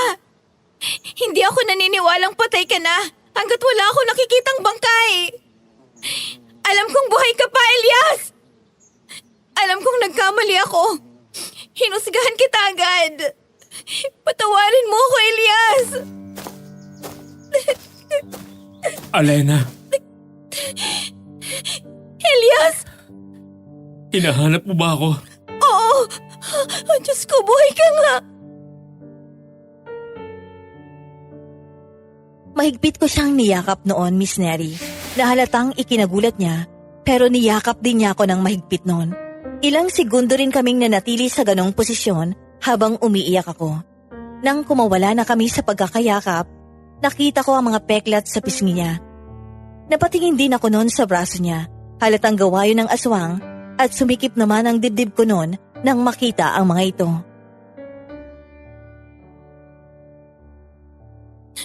Buhay ka! Pero anong nangyari sa'yo? Ang dami mong peklat sa mukha at braso. Anong ginawa sa'yo ng aswang na yon? Nasaan na siya? Patay na si Goryo. At itinapon ko na sa malayong bangkay niya para walang makakita. Hindi siya nararapat buhayin pa. Kung ganoon, bakit ka nawala? Alam mo bang araw-araw kitang hinahanap dito? Hindi pa rin ako sumusuko. Umaasa pa rin ako hanggat hindi ko nakikita ang bangkay mo. Bakit mo ako biglang iniwan? Kasi natakot ako. Natakot? Akala ko, Pagkatapos mong malaman kung ano ako, kamumuhian mo na ako. Kita ko yung galit mo sa akin nung gabing yun. Pero nagkamali ako, Elias. Niligtas mong buhay ko. Ilang beses mo na akong iniligtas mula pa nung bata pa lang tayo. Kaya pinagsisisihan kong hinusgahan kita. Ayos lang. Hindi naman din kita masisisi dahil akala ng lahat. Basta aswang, masama at mamamatay tao. At normal lang na isipin mo yon. Dahil nakakatakot naman talagang itsura ko. At buntis ka. Kaya alam kong natakot ka rin para sa anak mo.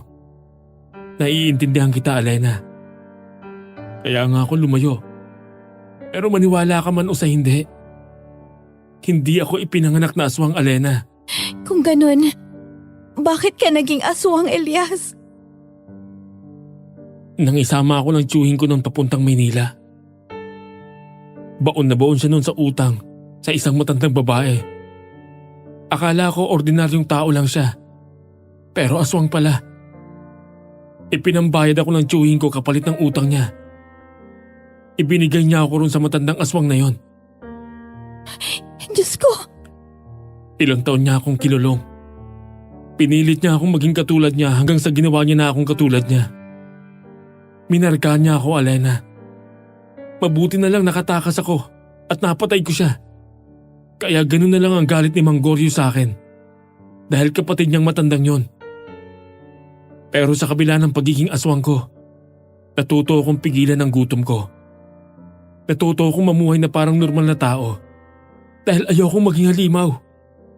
Lumapit pa ako noon sa isang albularyo para humingi ng tulong.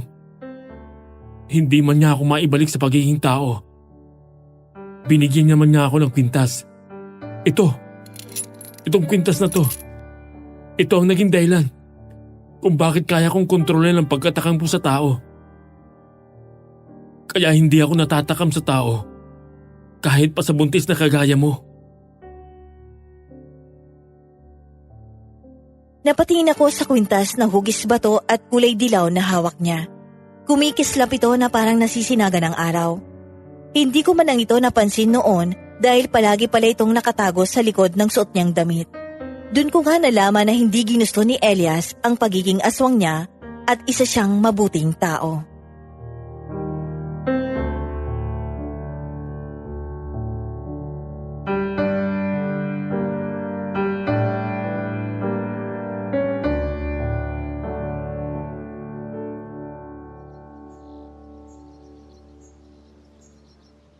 hindi ka halimaw, Elias.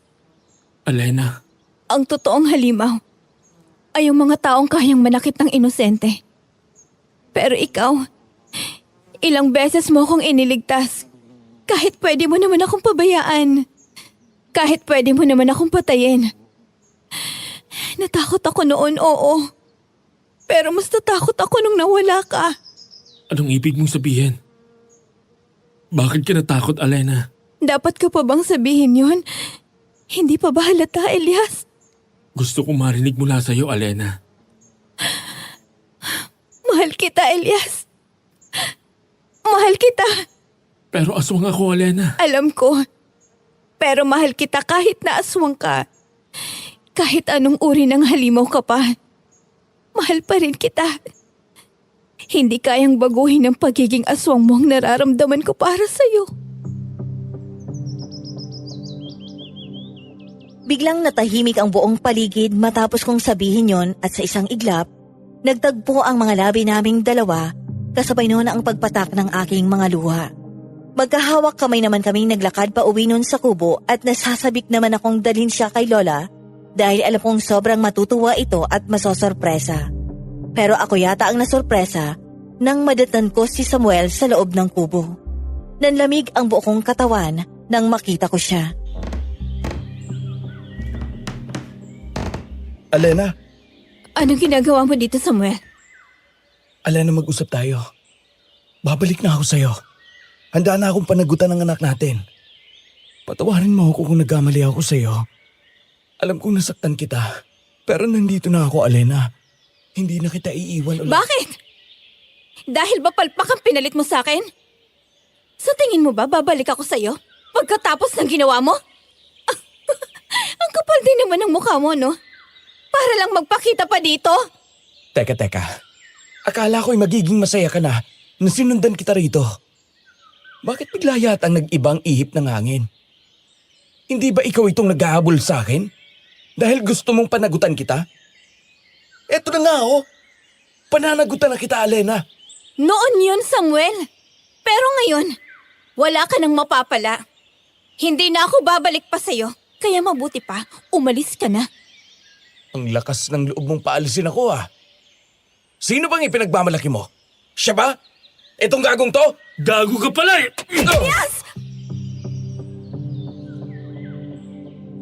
Bigla na lang sinuntok ni Elias si Samuel kaya napahandusay ito sa sahig. Duguan pa ang labi niya at napahawak siya sa tiyan niya noon.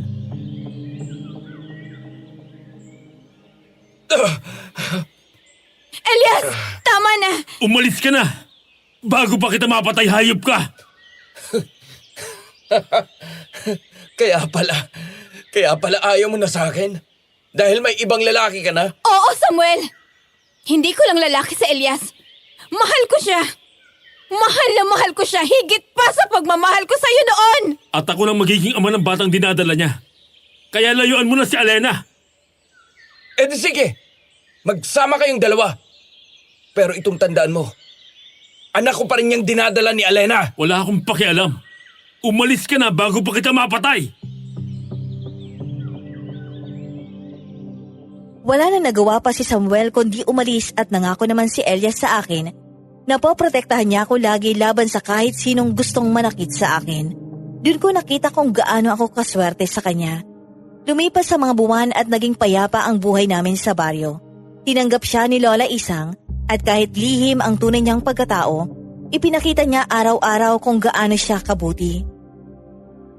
Nang isilang ko ang anak naming babae, mas lalo kong nakita kung gaano siya kasaya sa pagiging ama. At hindi nagtagal, nagpakasal kami ni Elias dahil sa kagustuhan kong magamit namin ng mga anak niya ang apelyido niya. Binigyan pa kami ng Diyos ng isa pang anak na nagmula talaga kay Elias. Elias, tinatanggap mo ba si Alena bilang iyong kabiyak sa buhay? Sa hirap at ginhawa, sa sakit at kalusugan, hanggang sa kamatayan. Opo, Mayor. Tinatanggap ko po siya. At ikaw naman, Alena, tinatanggap mo ba si Elias bilang iyong asawa? Bilang katuwang mo sa buhay, sa mabuti at sa masama? Opo, tinatanggap ko po siya. Sa harap ng mga saksi at sa bisa ng batas, kayo ay ngayon dinideklarang mag-asawa. Maaari niyong simulan ang inyong buhay bilang magkapamilya. Walang enggrandeng handaan, walang mamahaling damit. Pero yon ang pinakamasayang araw ng buhay ko. Ngunit tulad ng lahat ng masasayang kwento, hindi rin naiwasan ang pagdaan ng panahon. Pagkatapos ng 2 taon, tuluyan nang namayapa si Lola Isang habang mahimbing na natutulog. Tahimik siyang pumanaw at masakit man, tinanggap ko yon. Lubos naman kaming nagluksa ni Elias noon dahil para na rin siyang naging ina nito. Dahil wala nang dahilan para manatili pa sa baryo, bumalik kami ni Elias sa Maynila kasama ang anak namin upang alagaan ang matanda ko ng lolo. Sa mga huling taon ng buhay nito, doon din tuluyan nagbago ang pakikitungo sa akin ng tiyahin kong si Senyang dahil sa huling hiling ni lolo sa kanya. Sa ngayon, byuda na po ako, Miss Neri. Maaga ring namayapa si Elias dahil sa pagpili niyang hindi kumain ng laman ng tao. Nang hina ang katawan niya at bumagsak taong 2019. At sa katunayan, death anniversary niya ngayon, kaya ko ibinahagi sa inyo ang kwento namin para gunitain ang araw kung kailan siya kinuha ng Diyos sa akin. Wala nang masasakit pa sa katotohanang lahat ng mahal ko sa buhay ay isa-isa kong iniwan paglipas ng panahon. Pero dahil sa mga anak ko, nakayanan kong tumayo sa sarili kong paa at ngayon, ako na ang nagpapatakbo sa negosyo ni Tiang Senyang dahil may katandaan na din siya. Sa ngayon, kasama ko ang 2 naming anak ni Elias at masaya pa rin ang buhay ko dahil sa kanila. Ang kwentong ito ay nagpapaalala sa atin na ang tunay na kabutihan ay hindi nasusukat sa panlabas na anyo, kundi sa pusong marunong magmahal at magpahalaga ng ibang tao. At ang tunay na halimaw ay hindi sa itsura makikita, kundi sa mga taong nananakit at sumisira ng buhay ng iba. At isa pang natutunan ko sa kwento na to, kung nabigo ka man minsan sa pag-ibig, huwag kang matakot magmahal ulit. Dahil sabi nga nila, pagkatapos ng ulan, sisikat ang araw. Hanggang dito na lamang po. Muli, ako po si Miss Neri, ang inyong lingkod. Maraming salamat po sa pakikinig. God bless you all.